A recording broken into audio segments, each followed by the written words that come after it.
berpikir, maka yang muncul di bayangan kita adalah ada otak. Ada otak di situ sehingga dia bisa berpikir. Tapi apakah pohon bisa berpikir kalau tidak ada otak? Kita akan mengatakan, oh pohon nggak bisa berpikir karena dia nggak ada otak. Tapi banyak bukti menunjukkan bahwa pohon itu bisa melakukan sesuatu. Belajar, tanda petik belajar pada kehidupannya. Sebagai contoh yang sering saya pakai, ada pohon yang bisa mengubah komposisi kimiawi daunnya supaya tidak lagi dimakan oleh gajah. Dia bisa mengubah itu. Kemudian pohon daunnya bisa tahu kemana harus bertumbuh supaya bisa mendapatkan matahari.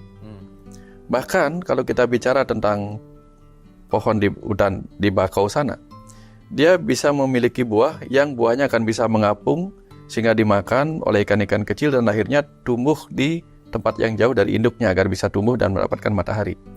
Apakah dia berpikir tentang masa depan generasinya sehingga melakukan proses seperti itu? Padahal dia nggak ada otak. Nah, dari sini kemudian kita harus kembali merenung tentang sesuatu yang agung yang kita sebut sebagai kecerdasan semesta tak terbatas. Begitu kita bicara tentang kecerdasan semesta tak terbatas dan menyebutnya sebagai sang pencipta dan sebagainya, maka akan muncul kemudian terminologi lain yang disebut dengan versi Bali ini. Disebut dengan Atman.